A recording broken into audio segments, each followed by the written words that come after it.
All right. Hello. Hi.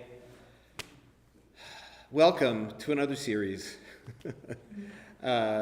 We did a series of these meditations leading up to Rosh Hashanah, and I enjoyed doing them a lot, and people who came and accessed them online seemed to like them a lot. So I thought it would be nice to do another series of 4 leading up to Hanukkah, which is going to be here pretty soon. I can't believe, what is it, November 12th, which seems kind of impossible, but here we are on November 12th. Just a word of just introduction for everybody, but especially for folks who maybe hadn't been to this before. I like to encourage everybody to see this time together as a gift that you are giving to yourself, and to give yourself permission to allow the experience to be exactly what it is. There's no particular vibe or buzz or anything, that we're going for. Just let it be what it is. And my wish and hope for all of us is that you get some measure of blessing from this time together, whatever that blessing might be that you feel like you need. So let's begin by getting ourselves comfortable in our seats. Take the time to really get yourself situated, and find a posture that is comfortable for you. Feel free also, while we're doing the meditation, if you get uncomfortable, if you feel like you need to shift your position a little bit, that is totally and completely fine. As we're doing this, some of us may be comfortable letting our eyes be closed, which is great. It's a nice way of shutting down external stimulation. If you're not comfortable with that, you can just pick out a spot even on the floor a couple of feet in front of you and just kind of focus on that with a bit of a soft gaze here. And let's see, I'm going to adjust one little thing here that I need to adjust as we get going. Okay. All right. So when you feel like you're in a comfortable position, I would invite you to just let your eyes just softly close.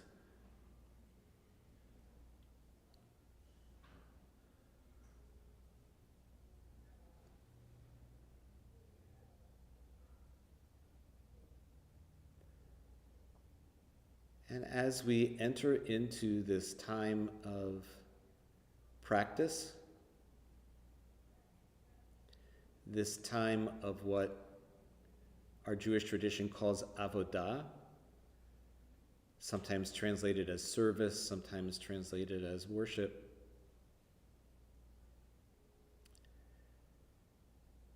we can remember that there are teachings in our tradition that suggest that any activity that we are engaged in can, in that moment, be a form of avodah. It can be a form of divine service. It can be a form of worship.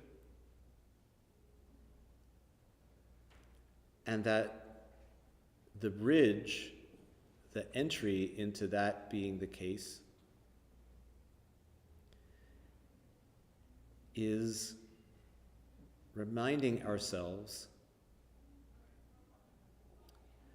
of the path of paying attention, the path of noticing, the path of being awake and attentive.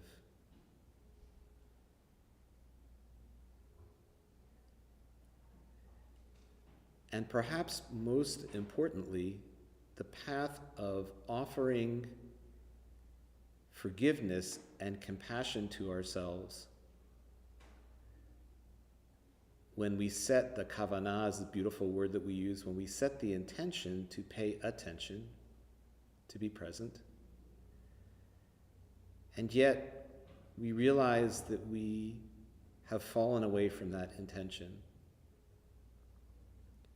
We realize that we have followed a thought into a memory or into an emotion of frustration or regret that pulls us out of the present moment into thoughts of the past. And emotions and judgments about ourselves and something that has already occurred. Where we set the intention of paying attention to our experience of being present, the intention of being able to speak this beautiful, beautiful word from Torah, the word being hineni, here I am. I am simply here, I am present. And despite our sincerity in wishing to embody that kind of presence, we recognize suddenly that our minds, our attention has wandered off, perhaps this time into something that pulls us into thoughts or worries about the future, pulling our energy into possibilities of things that have yet to occur and might not occur, but there we are.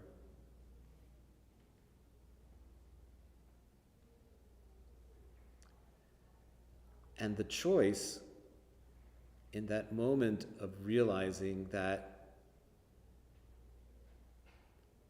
I have drifted off, the choice is either being with that reality, my mind has wandered, I'm a human being, I have a human mind, that's what minds do, they wander. The choice between that simple statement of what is and telling ourselves a story about how wrong or how terrible it is that I was unable to stick with this intention.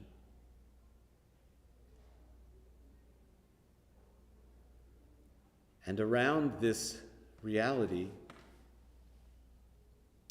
a great teacher of Jewish meditation in our time, Rabbi Shila Peltz-Weinberg, has this beautiful thought in one of her meditations. She says, can you cultivate a complete acceptance of the process that is occurring, the process of remembering and forgetting and remembering and forgetting over and over? She says, can you let go of the need to get this right?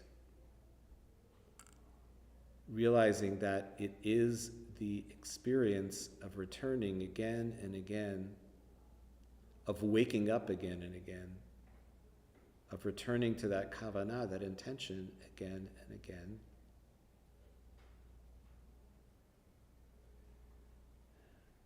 It is, she says, the simplest form of doing teshuvah, of returning.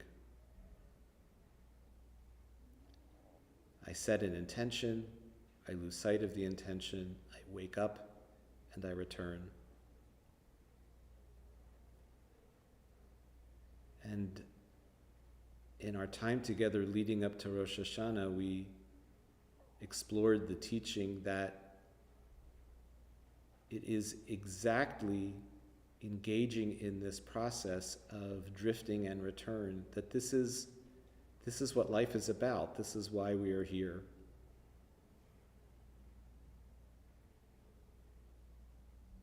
To remember over and over again, to return over and over again.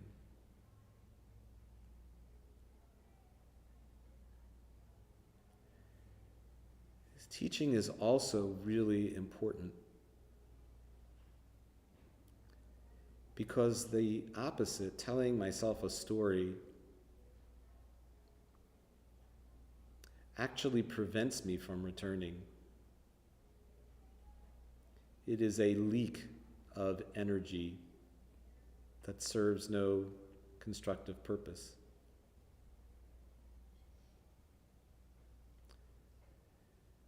It's a common experience, for example, to be speaking with someone and they're telling us something that's important to them. And we want to listen and we want to be present, but something distracts us. And I suddenly realized that I missed the last few sentences that they said. Maybe it was something important, but my mind wandered off to somewhere else. And in that moment, I can tell myself a story about what a terrible listener I am. What a worthless friend I am to this person who is telling me something important. But of course, with every second that I am berating myself, I'm further away from the conversation. So that turn, that moment of rachamim, of compassion, is to be able to simply say, I accept that my mind wandered. This happens. And a door has opened for me to return and to listen and to be who I want to be.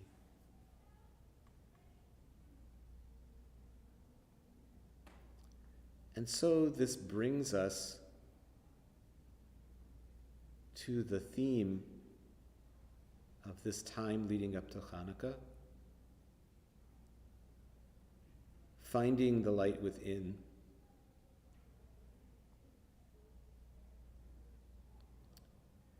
When we get into the book of Exodus, we'll be there in a month and a half or so, maybe a little longer, in the weekly Torah readings. The Israelites are instructed, Moses is instructed, and he in turn instructs the Israelites that they are to build a portable shrine that they will carry with them throughout their wanderings. The shrine is called the Mishkan, the place of dwelling. And God says to Moses, tell the people that God says, and it's the famous Hebrew, Va'asu li mikdash, let them make me a mikdash, from the word kadosh, holy. Let them make me a holy space. V'shachanti betocham, that I may dwell, and then the word is betocham. The word toch can mean among, in the midst of, but it can also mean within. So one way of reading the verse, maybe the plain sense way, is to say, let them build me this holy space that I may dwell among them, that there may be a sign, a reminder of my presence among them as they wander. But if we read the word toch, betoch, as within, as some of our teachers do, then the meaning becomes, let them build me a sanctuary that I may dwell within them.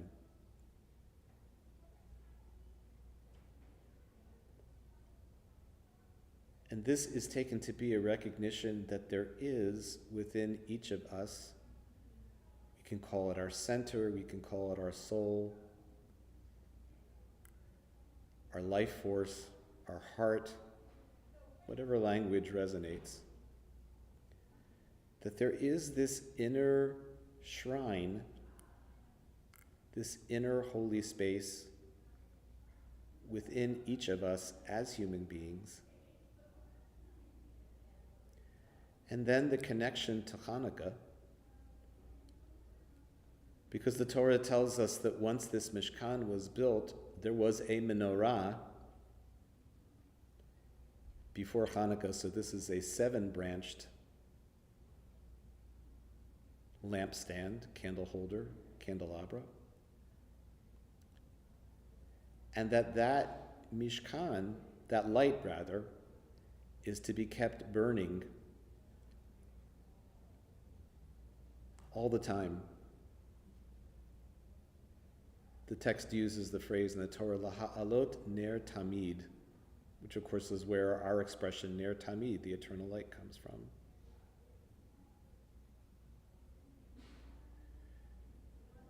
So imagine now that you are able to locate that Kodesh HaKodashim, that Holy of Holies, that inmost point or place or space within you.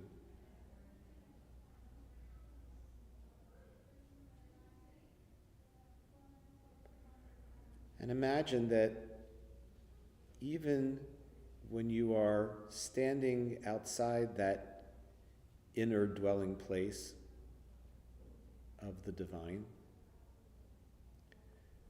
that through the fabric walls, you can see that there is a light glowing. This is the light of your heart. This is the light of your soul. This is the spark of divinity within you.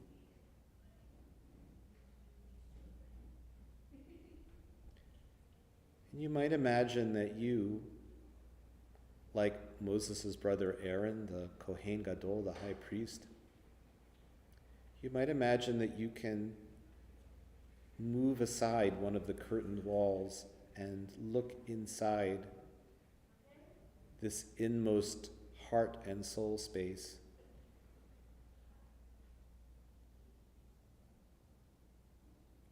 What color is the light in this moment?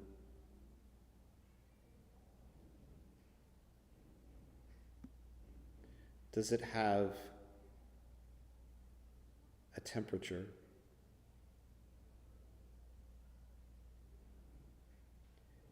Is it steady and bright?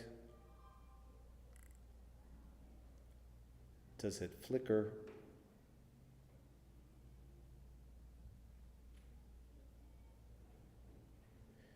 This light is your pure, uncorruptible, always beautiful neshama. This is your soul. This light within you is always good. There is nothing you can do, there is no mistake you can make that can change that. It is your birthright and your essence as a human being.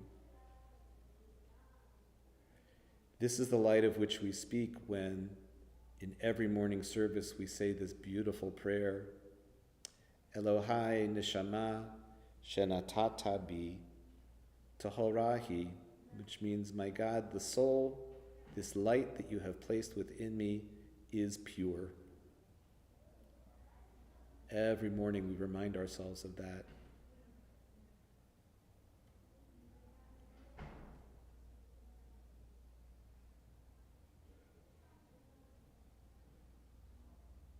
Let this light, however you imagine it, be a light of goodness, a light of integrity, a light of wisdom, a light of patience, a light of maturity and discernment and love.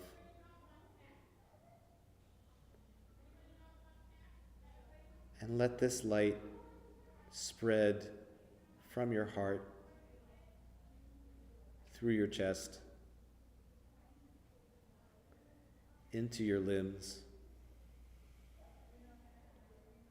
all the way down to your toes, all the way out to your fingertips.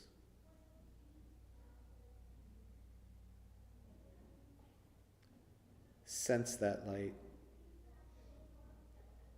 Feel your own beauty and goodness and capacity for love and caring.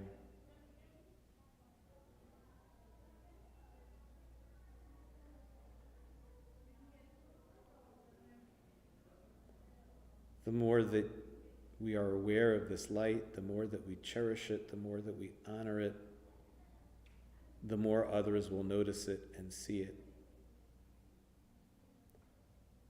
And the more light we have to push at the margins of any darkness.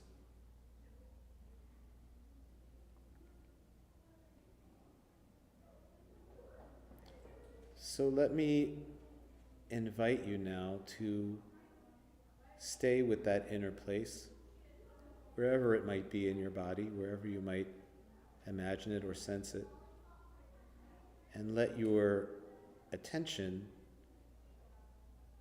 move over to the process of breathing. And as you take the next in-breath, let that breath be fuel and energy for keeping that inner light bright. And as you exhale, let the out-breath, the exhalation, also provide oxygen and fuel for that flame. We're going to spend a minute or two just being with our breath, letting it flow in and out of that Holy of Holies, that inner place of light. And whenever you might notice that you've forgotten about following your breath, about taking interest in your breath, see what it's like to just return to that kavanah, the intention of noticing and sensing your breath without any criticism whatsoever.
So we're going to sing a little bit. We're going to sing the words that we mentioned earlier, the words of the prayer that says, "My God, the soul that you have given me is pure." The words are Elohai, Nishama, She Natata Bi, Tahora Hi. It goes like this, and we'll sing it a few times through. Elohai nishama shenatata bi tehorahi. Elohai nishama shenatata bi tehorahi. Here comes the second part. Elohai nishama shenatata bi tehorahi tehorahi. Elohai Elohai neshama shenatata bi tehorahi. Elohai neshama shenatata bi tehorahi. Elohai neshama shenatata bi tehorahi, tehorahi. Elohai neshama shenatata bi tehorahi. Elohai neshama shenatata bi tehorahi. Elohai neshama shenatata bi tehorahi, tehorahi. One more time. Elohai neshama shenatata bi tehorahi. Elohai neshama shenatata bi tehorahi. Elohai neshama shenatata bi tehorahi, tehorahi.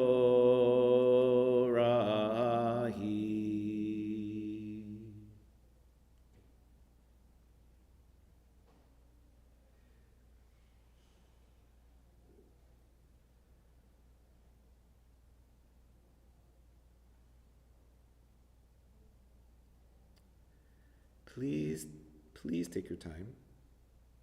Please don't rush. But whenever you feel, if your eyes have been closed, like you're ready to open them and let the external light in the room come into your eyes. Again, taking your time, you can do that.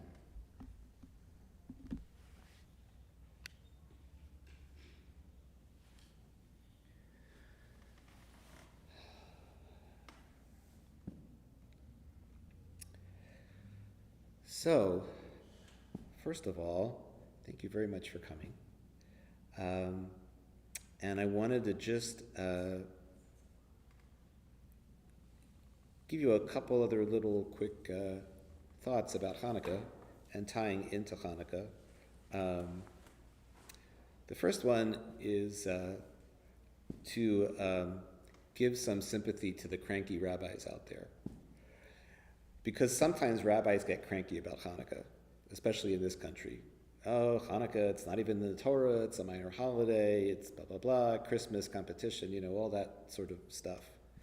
But I think that's unfair to Hanukkah, because I think, to me, it has a beauty and a simplicity that are quite lovely and moving. At least I'm just speaking for myself. There's something about that first candle on the first night and watching the Hanukkah get brighter and brighter and brighter as the holiday goes on. And the last night when it's in a full flame and you have to be really careful putting the shamash in there so you don't burn your fingers, and the heat's so intense that the candles burn down really quickly. And of course, when do we do this? We do it close to the solstice, right? We do it at the darkest time of the year. So I think, without even over-interpreting it or explaining it, it's there. I think the other thing in terms of this idea of a light within and a soul connection is that even that one tiny candle, and if you're like our house was in Austin, if you're in a drafty room where the candle always seems on the verge of going out, but it doesn't. And as much as you might say, well, the story of the oil lasting 8 days, what kind of miracle is that, right? But imagine that you had a little teeny thimbleful of oil that kept burning and burning and burning. I mean, that you would just stare at it. That would be extraordinary. And there may be times when we find it difficult to access that inner light. I may be consumed with feelings of unworthiness or exhaustion or frustration or whatever it is. But to know that even when it's hard to access, that light is there. It's always there. It's always going to be there. And as the song goes that we just sang, Tohorahi, it's pure. Nothing can change that. Nothing can take that away from you. So I leave you with a final quote or thought, and then we'll say a little prayer together. In the book of Proverbs, the book of Tehillim, there is a verse that says, Ner Adonai Nishmat Adam. Ner, like lahadlik ner shel Hanukkah, right? So ner is a candle or a light.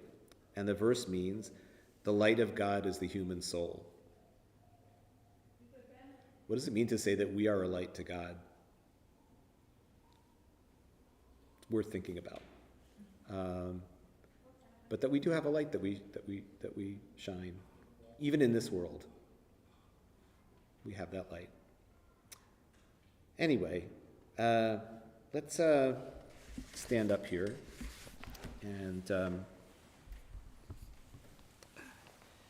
we'll take like 2 steps in, 3 steps in. And there goes my camera. Okay.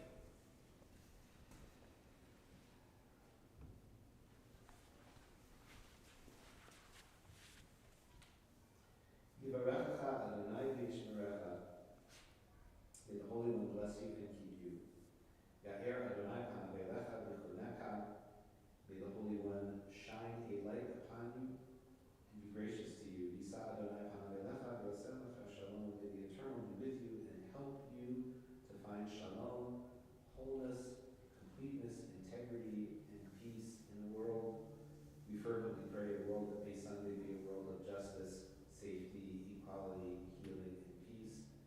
For all who dwell on this earth of ours, and together we say, Amen. All right, so we'll do this again next week, and then I'll remind you we'll take a week off, because we're going to be away, and then we'll do 2 more in December. Okay? It's a blessing to me that you're here. Thank you for the audience and just the group to do this. I appreciate it. Okay? All right, there you go. It's my pleasure. My honor and my oh yeah. All right. Oops. Okay. People at home, hi. Sorry the camera fell down. Bye.